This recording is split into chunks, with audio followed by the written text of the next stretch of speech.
ভাবলাম এবারে একটু স্বস্তি পেলাম, সব দোষ অন্তত বাবার ঘাড়ে চাপিয়ে দেয়নি। দোষের ভাগিদার হিসেবে মাকেও লিস্টে রেখেছে মিশু। শুধু মা কেন, পরীক্ষককেও দোষ দিতে ছাড়েনি।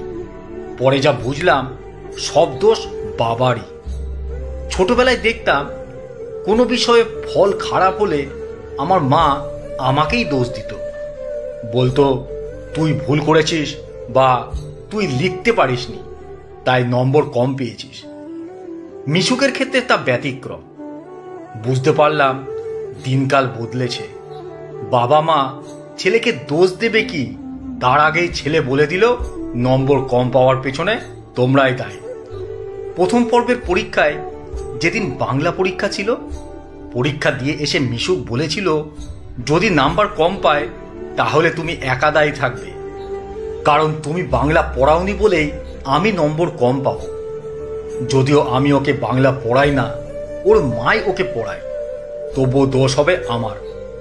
যেহেতু আমার সাবজেক্ট বাংলা আর আমার স্কুলে যেহেতু আমি বাংলা পড়াই, ওর দাবি হলো যার বাবা বাংলার শিক্ষক তার ছেলের বাংলায় কম নম্বর পাওয়া উচিত না। লাগু ঠেলা। সত্যি কথা বলতে মিশুককে পড়ানোর চাপে। কবিতা পড়াতে গেলে আমাকে বলে তুমি আগে মুখস্থ বলো, তারপর তো আমাকে পড়াবে। আচ্ছা বলুন তো, আমার কি সব কবিতা মুখস্থ থাকে? মুখস্থ বলতে না পারলে বলবে নিজেই মুখস্থ বলতে পারে না, আর নাকি আমাকে পড়াবে। আমার কোনো গদ্য বা গল্প পড়াতে গেলে বলে তুমি আগে ভালো করে বুঝে বুঝে পড়ো, আমি আগে শুনবো তুমি ঠিক পড়ছো কি না, তারপর আমি তোমার থেকে বুঝবো। কি ফ্যাঁসাতে বলুন তো। আমি ওকে বলেই দিয়েছি তোকে পড়ানোর জন্য তোর মাই ঠিক আছে, আমার দ্বারা হবে না। সে যাই হোক, গতকাল বাংলা পরীক্ষার খাতা বেরিয়েছে। 50-এর মধ্যে 46 পেয়েছে। যা পেয়েছে সে নিয়ে আমি বা ওর মা কখনোই ওকে কিছু বলি না।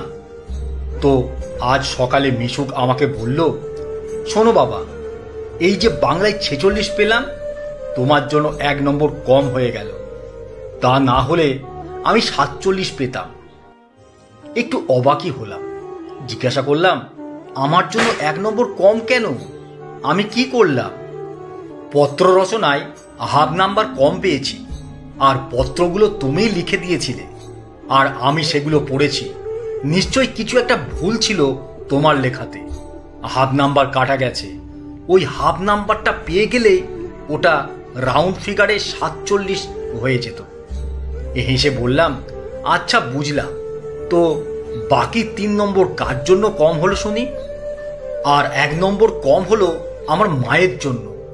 একটা উত্তর ভুল হয়ে গেছে, ওটা মা বলেছিল, আমার মনে ছিল না। ওই 1 নম্বরের জন্য মা দায়ী। 1 নম্বরটা পেয়ে গেলে 48 হতো। বেশ, আর বাকি 2 নম্বর? ওই 2 নম্বরের জন্য স্যার দায়ী। কোথাও ভুল নেই, কিন্তু স্যার নাম্বার কেটে নিয়েছে। যদি না কাটতো তাহলে 50 হতো। 50 পেয়ে গেলেই তোমার মান সম্মানটাও থাকতো। সে যাই হোক, তুমি বলেছিলে 45-এর বেশি পেলেই বিরিয়ানি। আমার কিন্তু বিরিয়ানি চাই। তুমি আমাকে কবে বিরিয়ানি খাওয়াবে? আচ্ছা ঠিক আছে, খাওয়াবো, তবে একটা শর্তে।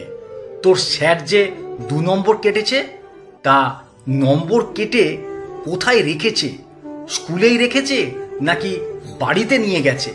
এটা যদি স্যারকে জিজ্ঞাসা করে আসতে পারিস, তাহলে 1 প্লেট নয় 2 প্লেট বিরিয়ানি খাওয়াবো।